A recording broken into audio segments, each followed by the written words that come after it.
Al-Afu. Al-Afu iaitu Allah yang Maha Pemaaf. Allah yang Maha Pemaaf. Dalam Al-Quran, di dalam surah Al-Hajj, di dalam surah Al-Hajj ayat yang ke-60, surah Al-Hajj ayat ke-60, Allah mengatakan, auzubillahi minasyaitonirrajim, innallaha la'afun ghafur.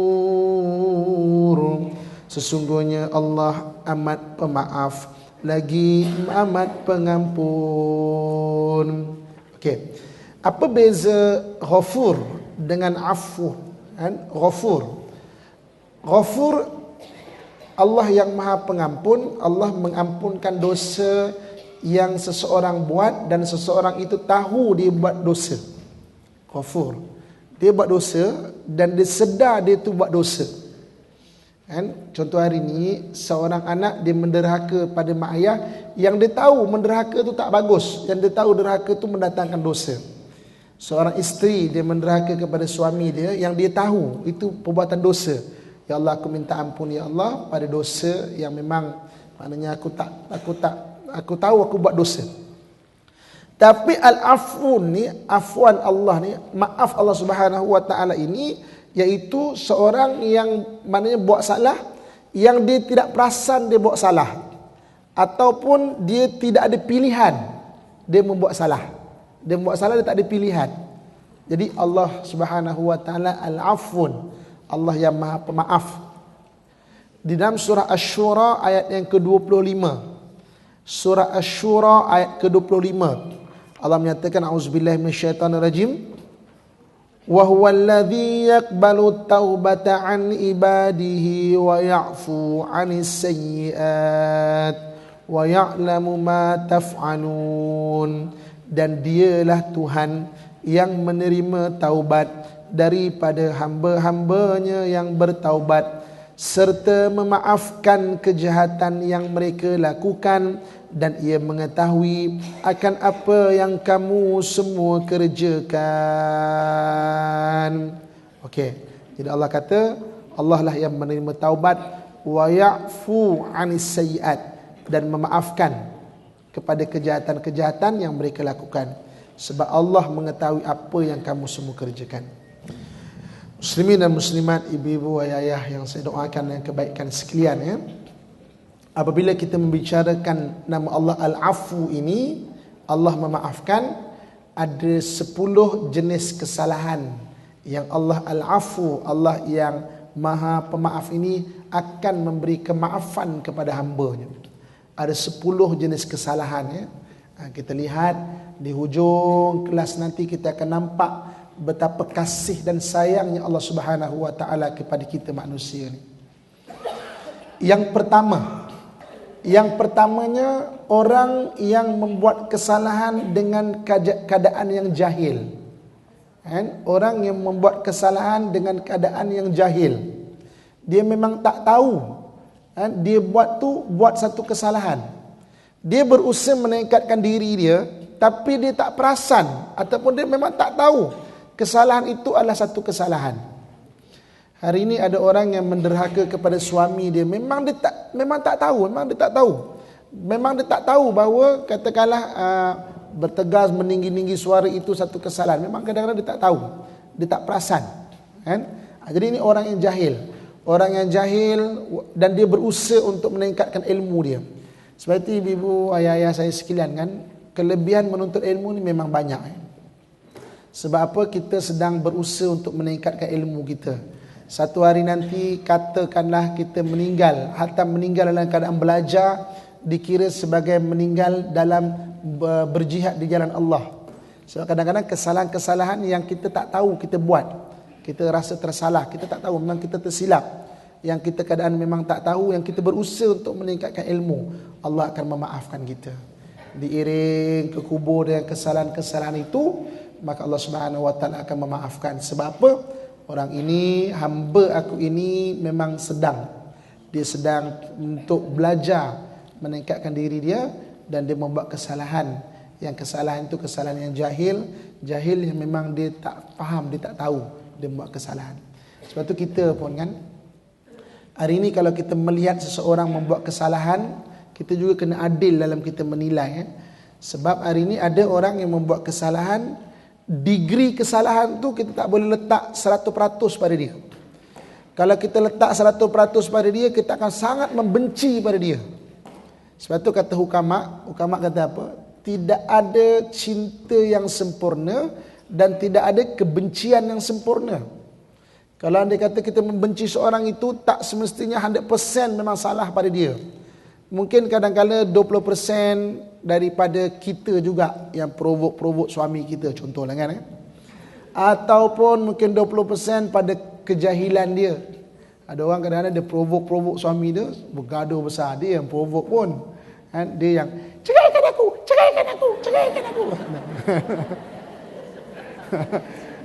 Dia bisa bergaduh je, ceraikan aku.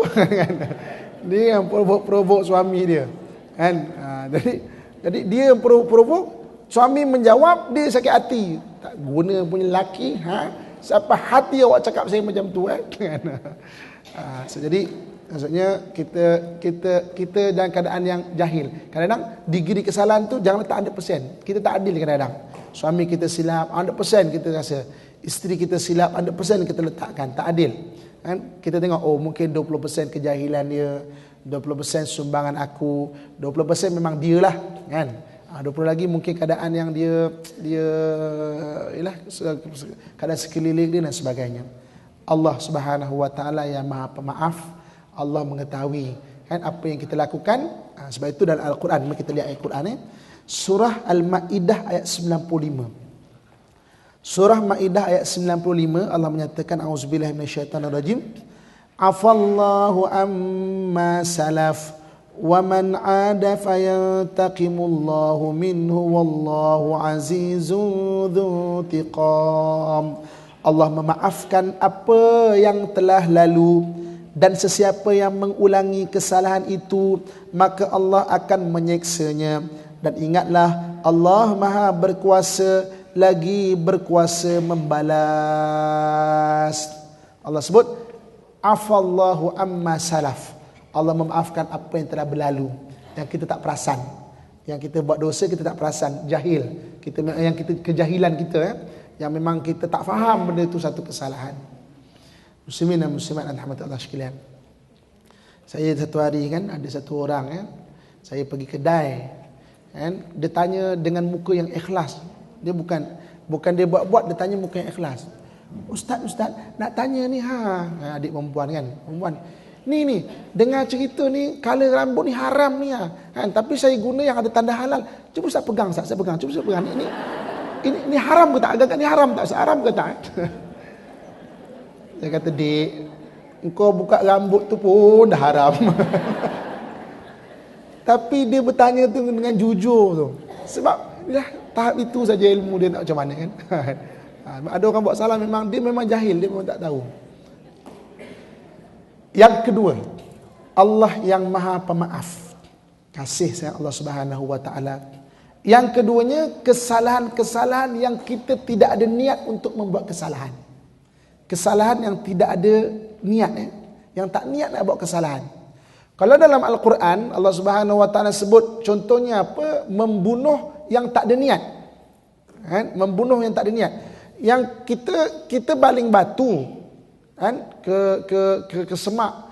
Rupanya semak tu ada orang tengah berak, contoh faham kelekung meninggal dia. Kita tak ada niat apa, kita nak baling dia tak. Contoh tapi memang macam tu.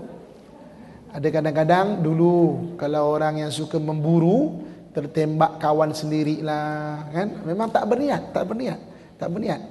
Jadi itu kesalahan yang satu kesalahan tapi degree-nya tu ringan. Sebab Allah Subhanahu wa taala berikan pemaafan tu keduanya memang orang tak ada niat nak buat kesalahan. Ataupun benda-benda kemanusiaan. Sebab itu dalam hadis Nabi sebut rufi'al qalam, diangkat pen ataupun diangkat pena yang menulis kebaikan kesalahan itu benda-benda kemanusiaan. Antaranya apa? Tertidur. Memang penat sangat balik kampung drive sampai kampung pukul 4 pagi nak subuh ni, tapi tidur kejap lah. Terlajak sampai pukul 9 contohnya. Memang tak sedar langsung. Bukan sedar bawa tak sedar. Pukul 6 5 minit lagi lah. Itu lain cerita. Ini memang tak sedar langsung. Kemanusiaan, tertidur. Ataupun terlupa sungguh, terlupa huruf al-qalam, terlupa sungguh. Sibuk-sibuk maklumlah anak-anak kahwin, kan? Dahlah anak-anak kahwin, pertama kali buat kenduri kahwin. Sibuk nganyam bunga telur lah gini, kan? Allahu Akbar, maghrib dah. Nak siap-siap maghrib, asal tadi sembahyang ke tak ni? Memang terlupa sungguh. Yang bukan buat-buat lupa, memang lupa sungguh. Atau huruf al-qalam. Ataupun orang yang memang digila ataupun pengsan di huruf al-qalam, diangkat qalam, benda-benda kemanusiaan. Sebab itu Islam tak nafi kemanusiaan. Hari ini kadang-kala kita tengok perangai suami kita, memang menyakitkan hati. Kemanusiaan, orang yang tengok benda yang tak bagus, dia tak suka kemanusiaan. Kita pun dengan tiba-tiba meletup. Salah tak? Salah. Tapi unsur kemanusiaan itu ada dinilai oleh Allah, Allah akan ampunkan banyak benda. Benda kemanusiaan. Kita tak nafi kemanusiaan. Kita bukan robot. Kita bukan robot yang boleh melupakan satu benda ataupun boleh fokus satu benda yang lain tanpa menghiraukan sebelah-sebelah kita. Kita manusia. Jadi kemanusiaan Allah nilai. Kadang-kadang rasa sakit hati, kan? Sakit hati itu kemanusiaan. Tapi istighfar lah. Salah tak ustaz ya? Sakit hati saya Ustaz. Suami saya ni Ustaz. Salah tak? Bagus akak ni. Paling kurang ada rasa bersalah. Tapi kemanusiaan, benda-benda kemanusiaan, benda-benda kena marah yang sepatutnya, kan? Benda-benda tu tak ada niat tapi datang sendiri. Maka itu Allah Subhanahu Wa Taala, maknanya tak kira, Allah maafkan. Ataupun salah tapi kita minta maaf, tak perasan pun, Allah yang Maha Pemaaf. Afallahu amma salaf. Allah maknanya ampunkan benda-benda yang terlepas itu. Kemudian yang ketiga yang Allah Subhanahu Wa Taala Maha Pengampun itu benda-benda berkaitan perasaan. Benda-benda berkaitan perasaan. Contoh macam benci, kan? Sebab manusia ni dia memang disulamkan dengan perasaan. Cuma jangan dilayan benda itu. Kebencian, tangan, kena ubat. Kita tak suka jenis orang yang membodek kita. Tapi datang satu orang, bagusnya awak ni, wah, tudungnya memang bagus. Orang bodek kita tak suka. Itu benda kemanusiaan. Bukan boleh tiba-tiba kita setting, tak, kan? Macam tu juga benda-benda sayang. Kadang-kadang kita ada 10 orang anak. Kita kan ada terasa yang sayang ke anak ni lebih sikit, So jadi maknanya memang tak adil dan tak patut, tak boleh tunjuk dekat zahir.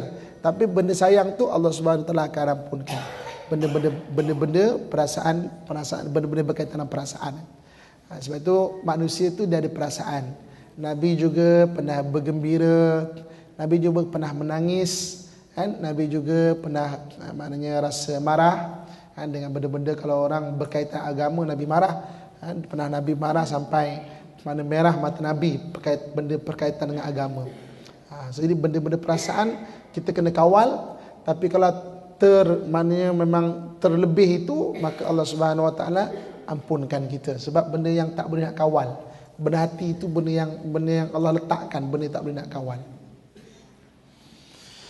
Kemudian benda ataupun perkara yang keempat, perkara yang keempat dalam bahasa Arab dia, tuliskan dulu, dalam bahasa Arabnya dipanggil tasarruful imam. Tasarruful imam ni keputusan satu pemimpin untuk mengelakkan dua kemudaratan. Mudah-mudahan Allah ampunkan. Sebagai contoh, kalau dalam kitab tu dicontohkan, dalam satu peperangan, tasarruful imam, fa,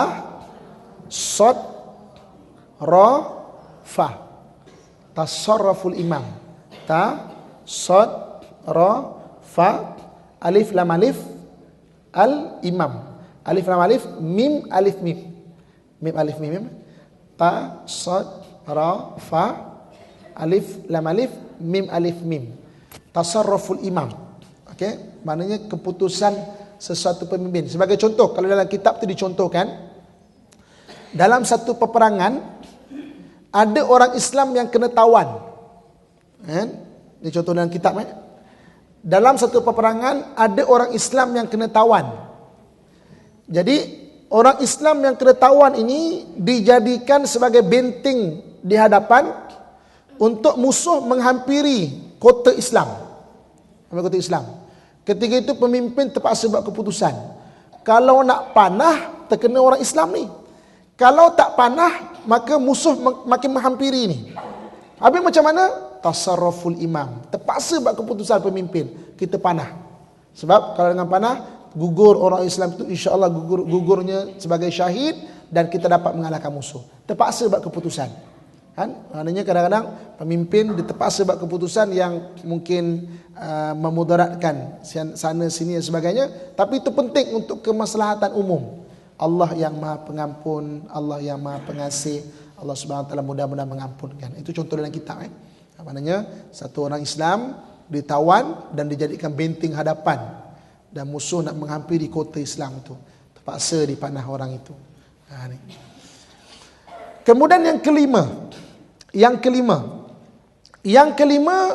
Allah yang Maha Pengampun, Al-Afu. Allah yang Maha Pengampun itu, Allah memaafkan benda-benda yang bentuk kesalahan, tapi untuk mengelakkan kemudaratan.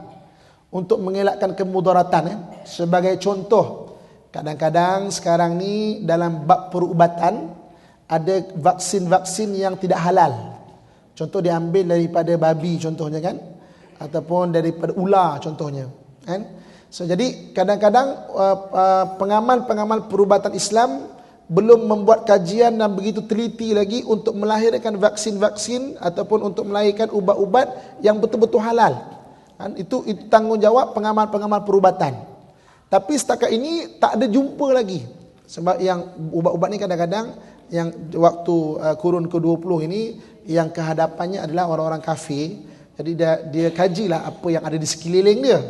So kadang-kadang vaksin tu daripada babi, kan, antaranya blood clot kan, darah yang cair tu kan.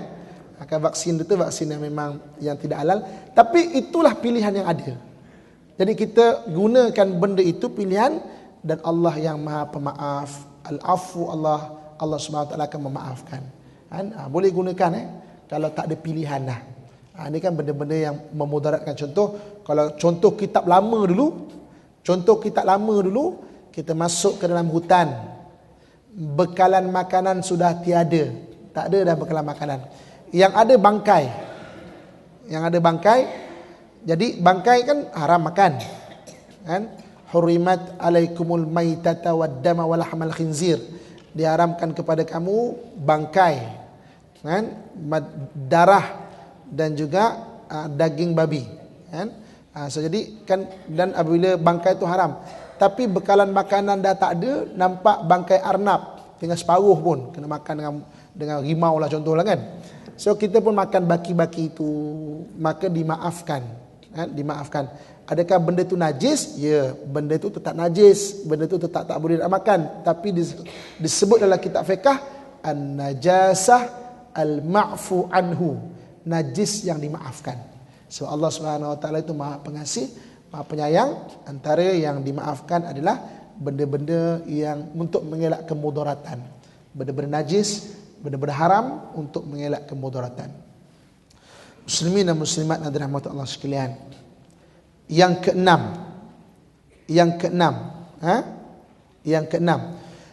keenamnya yaitu al-ikrah. Dalam bahasa Arab dia al-ikrah. Ikrah ni terpaksa. Yang kita terpaksa ya. Dulu zaman Nabi SAW pernah ada satu kisah ketika hijrah, beberapa orang sahabat ditangkap nak berhijrah ni. Sebab ada hijrah sahabat yang berani. Contoh macam Sayyidina Umar. Sayyidina Umar dihijrah memang diisytihar dan hijrah. Siapa yang nak isterinya menjadi janda, anaknya menjadi yatim, maka halanglah Umar untuk berhijrah. Itu Sayyidina Umar kan? Siapa yang nak bini jadi janda, anak jadi yatim, halang Umar berhijrah. Ada yang hijrah ni sembunyi-sembunyi. Sebab ada yang orang ketika masyarakat Mekah tak tahu dia itu Islam, sembunyi-sembunyi. Ada beberapa sahabat kena tangkap ketika hijrah. Kau ni nak berhijrah dengan ikut Muhammad ni? Kau ni Islam ya? Maka dia mengatakan, tak, aku ni sebenarnya tak Islam. Aku tak ikut pun agama Muhammad. Betul ni, kau tak, aku bunuh kau. Terpaksa mengaku benda sebaliknya. Maka sampai di Madinah sedih hati dia. Wahai Rasulullah, aku hari itu mengaku bahawa aku tidak tidak beragama seperti mana engkau ajarkan. Maka Nabi kata tidak menjadi masalah orang yang terpaksa. Ikrah dia panggil, terpaksa. Kan? Jadi benda-benda terpaksa dimaafkan oleh Allah Subhanahu Wa Taala, kecuali benda terpaksa berkaitan dengan manusia. Tak boleh ya. Contoh apa? Engkau bunuh dia, kau tak bunuh dia, aku bunuh engkau. Tak boleh. Aku bunuh dia sebab terpaksa ni. Aku tak orang bunuh aku. Itu tak boleh. Berkaitan dengan manusia, hak manusia lain tak boleh. So maksudnya kau pukul dia, aku tak aku pukul engkau. Benda-benda itu ada kiraan yang lain. Tak semudah itu. Ini berkaitan dengan diri kita sendiri. Sebab itu hatta seorang yang dipaksa bercerai kan, untuk isteri dia pun perceraian itu tidak sah. Tidak sah dipaksa bercerai sebab ikrah, benda yang terpaksa. Terpaksa tidak dikira sebagai jatuh satu hukum itu. Kan, ditangkap ramai-ramai, kau mesti ceraikan bini kau ni, kan? Okeylah aku ceraikan bini aku, terpaksa. Kan, kalau dirujuk ke mahkamah syariah, dirujuk pada pihak berkuasa, tidak dikira maknanya perceraian itu perceraian yang sah, sebab terpaksa. Jadi Allah Subhanahu Wa Taala memaafkan. Al-afu Allah benda-benda yang ikrah ataupun terpaksa. Kemudian yang keenam, kan? Maaf. Maknanya saja test itu. Ni ikuti sungguh ke tak ni? Ini ikuti sungguh tak? Saja test untuk mengantuk ke apa kan? Okey. Yang ketujuhnya iaitu memilih kemudaratan yang lebih ringan. Memilih kemudaratan yang lebih ringan. Sebagai contohnya, berbohong. Kan? Bercakap yang tidak benar, berbohong. Harus berbohong kepada kemudaratan yang kita tahu akan berlaku. Sebagai contoh apa? Kita tahu satu orang itu memang dia isap dadah, matpit, dan selalu curi barang orang. Matpit ni kadang-kadang dia memang nak curi barang orang. Maka dia tanya dekat kita, makcik, ni rumah sebelah ni balik kampung ke? Kan? Kalau kita kata bukan saja balik kampung, seminggu balik kampung, memang sah rumah ni akan kena pecah masuk. Ketika itu boleh diharuskan mengikut kita punya pandangan. Kalau kita bercakap yang benar, malam ini memang sah rumah ni kena pecah masuk. Kita tak adalah dia pergi kedai sekejapnya. Kan? Bohong yang diharuskan, dibolehkan. Itu Allah memaafkan. Kan? Allah memaafkan benda yang diharuskan, berbohong. Ataupun contohnya, kita ni memang menjadi kawan baik pada A dan B. Ada orang kadang-kadang dia ni C. Dia kawan baik pada A, dia kawan baik dengan B. Tapi B dengan A ni memang bermusuhan. Ada orang macam tu kadang-kadang. Dia boleh kawan dengan dua-dua, A dan B, tapi B dengan A ni tak boleh nak jumpa. Satu hari B kata kat A, B kata kat C ni, ada tak A cakap apa-apa pasal aku? Betul kan? Walaupun A selalu cakap dia tu apa kan, stokingnya bau contohlah kan, tak boleh nak sampaikan, tak adalah, tak ada, okey. Dia selalu puji awak ni bagus, penyabar, selalu puji. Maka kita cakap benda tak betul, tetapi dimaafkan oleh Allah Subhanahu Wa Taala. Sebab untuk perhubungan, ini kasih sayang Allah Subhanahu Wa Taala, al-afu Allah Subhanahu Wa Taala kepada kita bangsa manusia. Muslimin dan muslimat yang dirahmati Allah sekalian. Kemudian yang ke-8, yang ke-8-nya benda yang di luar kemampuan kita. Allah al-afu, Allah yang maha pengampun, memaafkan benda yang di luar kemampuan kita. Apa contohnya? Sebagai contoh, seorang yang tak mampu nak berpuasa pada bulan Ramadan. Dia tak mampu sangat sebab dia memang musafir, ataupun mungkin orang yang bekerja sebagai kontraktor, kan? Maka boleh dia tak mampu sangat berpuasa sebab bekerja je di tengah panas dan memerlukan tenaga. Kalau dia tak kerja, mungkin pada bulan itu tak ada gaji dia untuk menyara nafkah anak-anak. Maka fa'iddatun fi ayyamin ukhar, dia kena ganti puasa itu pada hari lain, tapi tak puasa dia kerana tidak mampu, dimaafkan oleh Allah Subhanahu Wa Taala. Ataupun faktor umur, memang dia tak mampu nak puasa dah, umur dah memang kalau tak makan menggigil, gastrik, ataupun mungkin kencing manis kan, yang memang memerlukan gula sebagai contoh lah kan, memang kena makan, maka dia gantikan dengan bayar fidyah. Ataupun orang yang menyusukan anak memang tak mampu nak buat menyusukan anak, maka dia gantikan dengan hari yang lain, dimaafkan oleh Allah Subhanahu wa taala. Ataupun orang yang tak mampu pergi haji, kumpul duit sikit, tak sempat, meninggal dia. Dalam keadaan dia kumpul duit untuk pergi haji, tak sempurna rukun Islam dia yang kelima sebab di luar kemampuan, Allah tu memaafkan. Benda-benda musibah, sebagai contoh kita ditimpa satu musibah, tak mampu kita nak menanggung, akhirnya sampai mungkin jadi benda yang tak baik, marah-marah dan sebagainya. Allah tahu, Allah tu memaafkan. So kita kena kawal dengan ilmu, tapi yang kadang terkeluar secara spontan tu, Allah tu maha mengampun, Allah memaafkan. Sebab tu kita lihat dalam surah Asy-Syura ayat ke-30 Surah Asy-Syura ayat ke-30, Allah Subhanahu wa taala menyatakan, a'udzubillahi minasyaitonirrajim. Wa ma asabakum min musibatin fabima kasabat aydikum wa ya'fu an katsir. Dan apa-apa jua yang menimpa kamu dari sesuatu kesusahan, maka adalah disebabkan apa yang kamu lakukan daripada perbuatan dosa, dan dalam pada itu Allah memaafkan sebahagian besar dari dosa-dosa kamu. Nah, benda-benda musibah kan, maksudnya yang kita tak mampu nak tanggung. Maksudnya Allah bagi keringanan, Allah maafkan kita. Ini dia. Kita sembahyang tak mampu nak berdiri, maklumlah ya, dah berumur tak mampu berdiri, ataupun kita tak mampu nak bersujud, kaki kita sakit, boleh sembahyang dalam keadaan duduk. Sedangkan rukun sembahyang itu berdiri. Ataupun satu hari nanti terlantar sakit, boleh sembahyang dalam keadaan berbaring. Boleh sembahyang dalam keadaan berbaring. Jadi maknanya benda yang dimaafkan oleh Allah Subhanahu wa taala. Kemudian yang kesembilan, Allah Al-Afu, Allah yang Maha Pemaaf, Allah yang Maha Memaafkan, yaitu kita mengambil hak yang ditahan. Mengambil hak kita yang ditahan. Kita mengambil walaupun tidak memberitahu orang itu, mengambil hak yang ditahan, maka Allah Subhanahu wa taala memaafkan kita. Sebagai contoh apa? Seperti seorang isteri yang mendapat suami yang prihatin dengan duit. Dia bukan kedekut, dia prihatin dengan duit, terlalu prihatin. Okey. Jadi apa hukum ustaz ya? Saya ambil daripada beg duit dia, wallet dia tak perasan, apa hukum dia? Harus boleh kita ambil sekadar memang nafkah kita dan anak-anak. Boleh.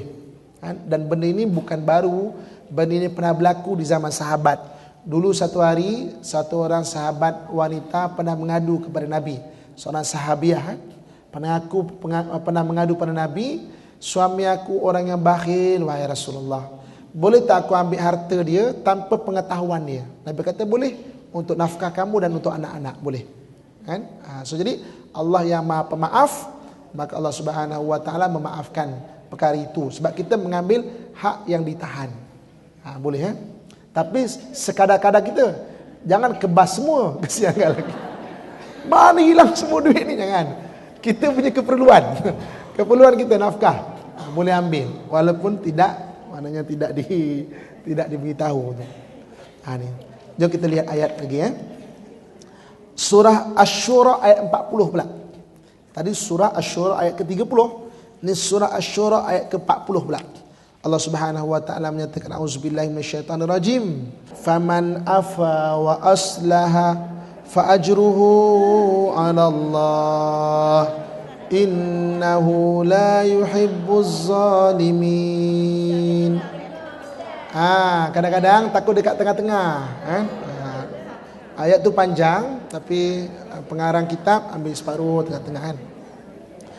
Maka sesiapa yang memaafkan kejahatan orang dan berbuat baik, maka pahalanya tetap dijamin oleh Allah dengan diberi balasan yang sebaik-baiknya. Sesungguhnya Allah tidak suka kepada orang yang berlaku zalim. Ni jadi Allah Subhanahu wa taala menyatakan dalam surah Asy-Syura kan. So kita memaafkan, ambil hak suami yang apa yang tertahan kat kita, ambil dan berbuat baik. Kita maafkan, kita ambil dan berbuat baik. Jangan kita ambil kemudian kita bertengkar pula. Oh, kata tak ada duit, banyak ni ya. Oh, ajak bergaduh pula. Kalau bini minta ada je, tak ada je kerja. Cuba orang lain yang belanja orang lain, ada je kan. Ada je belanja orang lain. Berbual akak-akak sekalian, ini rahsia orang lelaki. Kita-kita je. Kenapa kadang-kadang orang lelaki suka nak belanja orang lain? Patut ke tak patut? Tak patut. Tapi segi kemanusiaan, kadang-kala 20 tahun kahwin dengan bini, satu penghargaan pun jarang dapat daripada isteri. Manusia ni kadang suka penghargaan, terutamanya orang lelaki kan.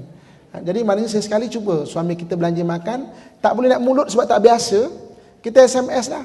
Bang, terima kasih bang belanja makan bangnya. Kan? Saya pernah ada seorang suami, dia kata, Ustaz, mungkin isteri dia mungkin dengar kelas kat Ayah Restu kan. Isteri dia, terima kasih bang belanja. Dia kata, Ustaz, saya baca macam nak pengsan Ustaz. Gembira saya macam nak pengsan Ustaz.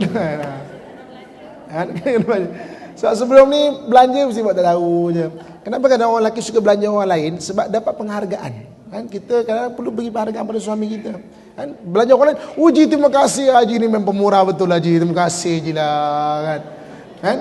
Belanja dengan isteri kadang-kadang bukan sebab kan apa kedai makan ni tak sedap makan ni kan. Macam mana? Beri penghargaan. Sebab Islam tak nafi kemanusiaan. Manusia suka dihargai. Macam tu kat kita dengan isteri kita, bagi penghargaan, terima kasih. Kita ucapkan terima kasih kat suami kita. Bang, sempena ulang tahun perkahwinan yang ke-30 ini bang, saya nak ucapkan besar terima kasih sebab temankan hidup saya dah 30 tahun bang. Tengok pengsan ke tak pengsan suami kita. Sebab tak pernah kan ucap macam tu. Okey. So jadi so itu rahsia. Itu rahsia. Okey. So bagikan penghargaan. Okey, yang terakhir yang ke-10. Yang ke-10, Allah yang memaafkan. Allah yang memaafkan Yaitu yang ke-10, kesalahan-kesalahan di dalam dakwah ataupun ada yang memberi manfaat. Di dalam dakwah di dalam dakwah. Contoh kan. Kita datang di dalam dakwah, niat untuk dakwah ataupun ada manfaat. Sebagai contoh, dia nak senang faham, bercontoh. Sebagai contoh, katakanlah kita nak ajak seseorang orang lain, maksudnya untuk ke arah kebaikan, So dengan kita nak ajak orang lain ke arah kebaikan tu, mungkin kita ada berbohong sikit dengan dia lah. Contohnya kan, marilah datang ke kelas. Oh, kelas tu bagus, airconnya ada kan. Contoh kan, kita berbohong tu ataupun buat salah benda tu, tapi dengan niat berdakwah kan. Sebagai contoh, tapi benda ni sangat nipis benang dia. Sebab kalau kita silap mengguna, takut kita tertipu dengan bisikan syaitan. Ada orang kadang-kadang dengan niat nak berdakwah, dia terpaksa datang dekat orang perempuan dengan orang lelaki berduaan cerita. Tapi ingat tuan-tuan, ibu-ibu, akak-akak, benang dia terlalu nipis. Kalau nak buat benda ni, jangan buat keseorangan.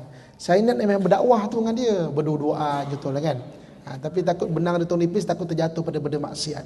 Kesalahan-kesalahan dalam bentuk dakwah, mudah-mudahan Allah ampunkan. Ataupun benda yang bermanfaat, yang ada fatwa dia. Ada fatwa. Sebagai contoh, di negeri kita takkan faham fatwa ini. Tapi orang-orang di Palestin terpaksa meletupkan diri, contohnya. Dia ada fatwa dia. Kalau kita kata, mana boleh, tak boleh terima, dia akal, memang itu sebagai bunuh diri, tak. Kita tak duduk di sana, kita takkan faham. Kan? Benda-benda yang demikian, memberi manfaat. Contoh macam ada satu orang, anak gadis umurnya 16 tahun. Namanya Ayatul Akhras. Dia meletupkan diri di Palestin sana tu. Kan? Dia ada fatwa dia yang kita takkan faham sebab kita tak duduk di tempat dia. Kan? Kita duduk yang keadaan aman, kita kata, alah dakwahlah orang Yahudi tu, dakwahlah lama-lama dia jadi baik. Macam mana kan? Kita tak duduk kat sana, kita takkan faham. Benda-benda kesalahan-kesalahan yang ada fatwa dia. Ada fatwa dia, boleh kamu buat untuk kamu saja, keadaan ini saja. Contohnya kan, sama ada kadang-kadang fatwa-fatwa yang demikian kan, boleh Allah SWT memaafkan. Ini 10 perkara yang Allah Al-Afu, Allah yang Maha Pemaaf akan memaafkan kesalahan-kesalahan yang dilakukan oleh seorang hamba itu. Jadi akhirnya kita akan lihat ibu ayah saya sekalian kan, begitu pengampun dan pengasihnya Allah Subhanahu wa taala. Jadi sebab itulah dalam hadis Nabi sebut kullukum yadkhulunal jannah illa man aba. Semua kamu ni ada can masuk syurga kecuali orang yang enggan. Kalau nak lihat kan, dengan Allah tu Maha Pemaaf, Allah tu Maha Pengampun, Allah menunggu-nunggu kita punya pengakuan dosa kita, minta taubat kita. Kadang-kadang waktu Nabi kata kamu semua ni boleh ada can masuk syurga kecuali orang yang enggan saja. Siapakah orang yang enggan? Wa may ya'ba ya Rasulullah. Orang yang enggan siapa ya Rasul? Memang orang yang tak nak. Wa man ata'ani dakhala jannah wa man asani faqad aba. Orang yang mentaati aku, kata Nabi, orang itu akan masuk syurga. Orang yang mengingkari apa yang disampaikan oleh Nabi, orang itulah orang yang aba, orang yang ingkar, orang yang enggan masuk syurga. Kita lihat akhirnya kita buat kesimpulan, Allah tu Maha Pengasih, terutama kita umat akhir zaman kan. Memang banyak can kita untuk masuk ke syurga kan. So, jadi maksudnya minta ampun kepada Allah Subhanahu wa taala di atas kesalahan-kesalahan kita.